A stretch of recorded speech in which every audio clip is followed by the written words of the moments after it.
How's it going, everyone? As always, my name is Jimmy Champagne. This is PSReady, my channel all about PlayStation. If you want to stay up to date on all the latest PlayStation news, make sure you're subscribed with your notifications set to all. In today's video, I've got three great topics to cover. The first one is that PS Stars is still down, but we do have some promising news from Sony. The second news story is this upgrade for your DualSense will fix stick drift forever. And the third story is, are platinum trophies going away? It seems like a conspiracy theory, but there's some hard data here that is really worrying. Before I jump into this first news story, I went on my PS5 to accept all the people that added me from the video where I put my PSN name in it, and I was expecting maybe like 50. No, 600 people added me, so I'm still making my way through. You have to do it in batches on the PS5, and it'll actually limit you after a little bit. I can do it 100 at a time, and then I gotta wait like 10 or 15 minutes. So if I haven't added you back yet, I promise I'll get through the whole list soon enough. All right, let's talk about this first news story here, which has to do with PlayStation Stars. So this has been down for over 2 weeks now. This all happened during the Xbox Showcase weekend and the Summer Game Fest weekend.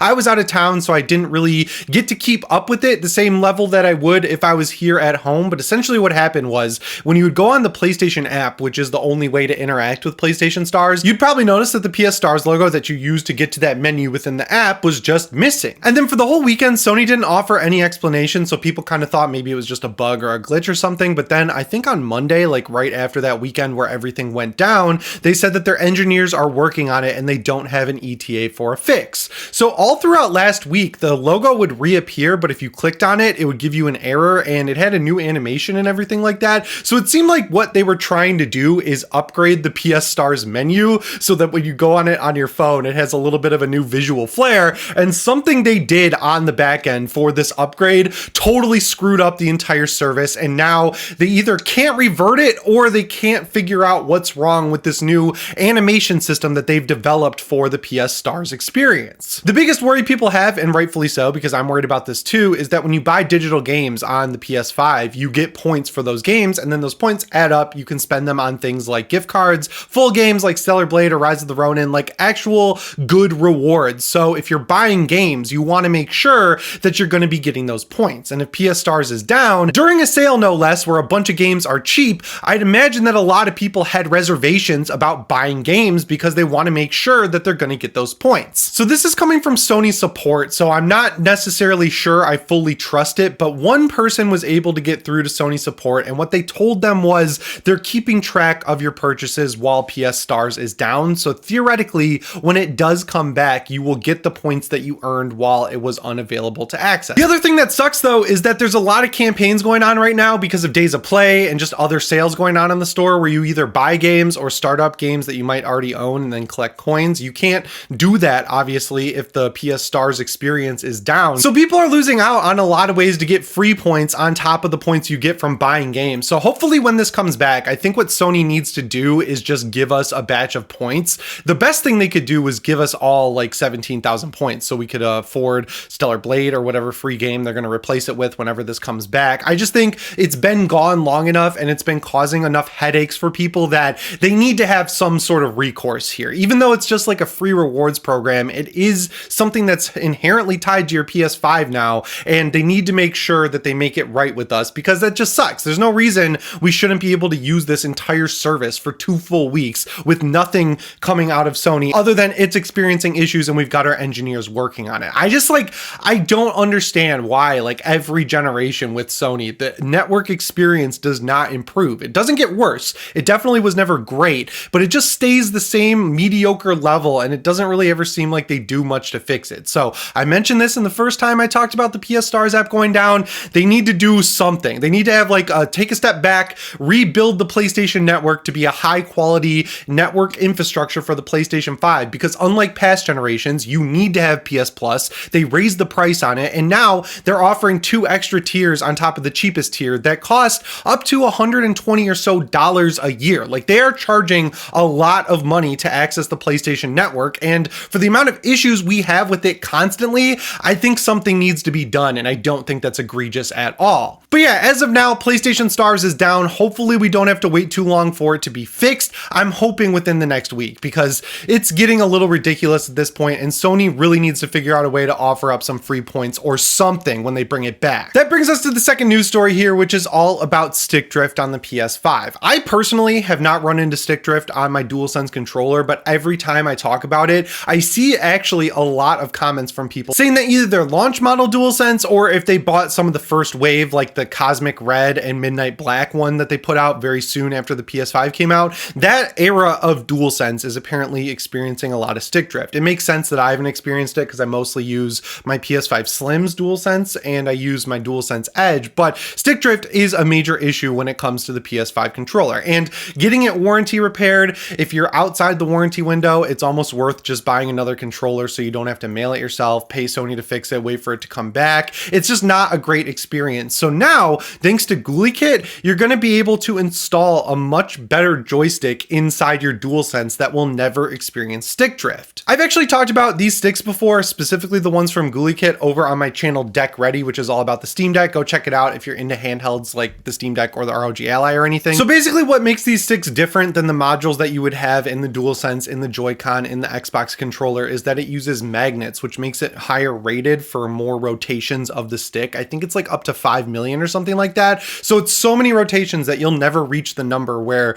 even an issue could be a thing. But even if you get past that number, there's still a lot more resistant to stick drift than what we're using in the current models of controllers that all these companies are shipping. So it was available for the Steam Deck. I'm pretty sure it was available for the Joy-Con for a long time, but now they're kind of blowing the doors wide open and they're offering it for pretty much every controller out there. So unfortunately, you're going to need to know how to solder because the modules for the DualSense are actually soldered on to the motherboard. But if you can figure that out, like you get a cheap soldering iron or something, all you have to do is just take off the module, replace it with this new module, and then you'll not only have more resistant to stick drift sticks, you'll also have flickier sticks that feel better underneath your thumb, because I've used a couple of controllers with Hall effect sensors and the difference in the just quality of the stick is noticeable. I know it sounds weird because it's just a joystick or whatever, but it's a nice upgrade over what you get out of the box with a controller like the DualSense. Unfortunately, the two controllers that are being left off the table right now are the DualSense Edge and the Xbox Elite controller, and GuliKit basically says that that comes down to the fact that they don't offer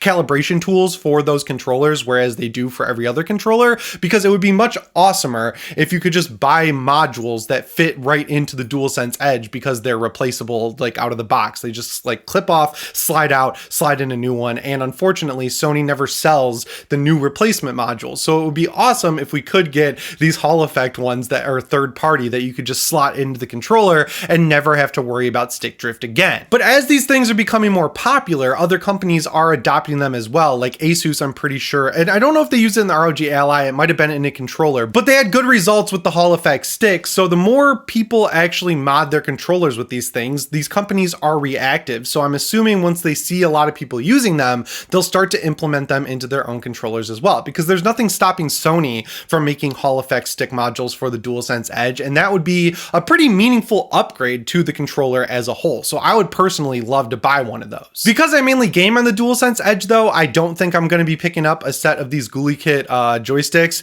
I also didn't get it for my Steam Deck because I have the limited edition 1TB Steam Deck OLED that's see-through and black and orange, and it looks really cool. I'm not doing any mods on it. It came with a terabyte of storage. I have a 1TB micro SD card. I don't want to take it apart for any reason ever because I want that thing to stay perfect, like the day I got it. But if I still had the regular Steam Deck, like the LCD or Steam Deck OLED, I probably would have done that upgrade. Or, you know, if I wasn't using a DualSense Edge as my main controller, this would be very enticing to me. And the stick modules are pretty cheap. I'm pretty sure for the Steam Deck, they were around $60, which seems kind of high like on the surface, but then when you realize you're never going to have to warranty repair your controller ever again, you're never going to have to worry about stick drift ever again, it's $60 now that'll save you a lot of headaches and a lot of money down the line because you won't have to replace the controller ever unless you're like slamming it on the ground and your buttons are flying out and you crack the case or whatever. Like if you use the controller as intended, doing this upgrade will save you many headaches down the line. We've gotten a lot of data from Sony recently where the DualSense Edge seems to be selling really well. That's a big key component of the new CEO who's working on the hardware and the platform.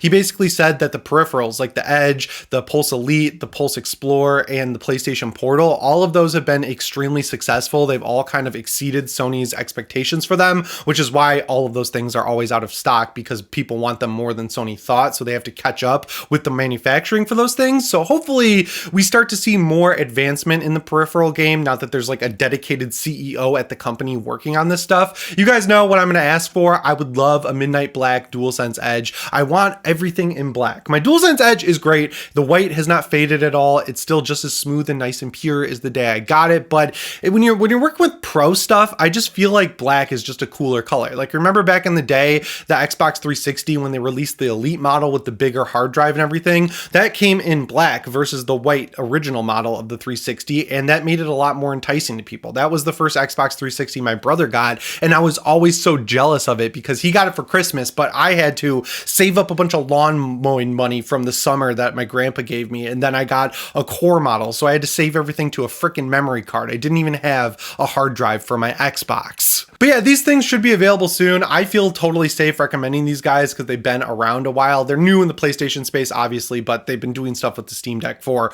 over 2 years now, I want to say. Like, basically when the Steam Deck came out is when they had these sticks ready to go. And hopefully we start seeing Hall effect sticks become the norm in regular controllers so we don't have to worry about stick drift ever again. I don't know why this became a thing during the Nintendo Switch PS5 generation, but it's getting really frustrating because while I haven't had it on my DualSense, I have had it on my Nintendo Switch. But that brings us to the third story of today's video, which is the Platinum Trophy disappearing? Because a lot of big games are coming out on the PS5 missing Platinum Trophy. So the first example is X-Defiant, the game from Ubisoft that's made to take on Call of Duty. It hasn't lost a lot of players. It seems like this game is very popular, and the extra time in the oven since the open beta actually benefited the game as a whole, but the trophy list kind of sucks. It only has like 15 or 16 trophies and no Platinum Trophy. And now the beta for Valorant, another really popular online first-person shooter that's coming to console, it also revealed the trophy list, which has 16 trophies and no Platinum. And then the third example, which is insane, is that Elden Ring's new DLC, Shadow of the Erdtree, which I've heard is extremely long, has virtually no trophies. There's no trophies being added at all, so it's not even one of those big DLCs that gets its own Platinum. And it's just weird, right? Like, back in the day, you could expect a full-priced game to at least have a Platinum Trophy, and Elden Ring does for sure, but adding in free-to-play multiplayer games to the mix seems to have thrown things off in kind of a weird way, where it might be Sony policy where they're saying, hey, if this game has any potential to go offline in the future and become unplayable, you can't add a Platinum Trophy, because if the game ever goes offline or you remove DLC that's tied to trophies or something like that, there's going to be no way to get the Platinum Trophy. So you have to simplify the process and just add in trophies that can be achieved for the entire life cycle of the game. But what that results in, again, is no Platinum Trophy, but also just really bad trophies. Like, some of them in Valorant apparently would take like thousands of matches to actually get the trophies for, and I don't get why trophies are being left to the wayside. There's also this whole phenomenon where there was a lot of these like budget games that cost like $2 to $3 on the PlayStation Network, where all you would have to do was start the game up and walk forward and it would give you a Platinum Trophy. Sony seems to have cracked down on that, but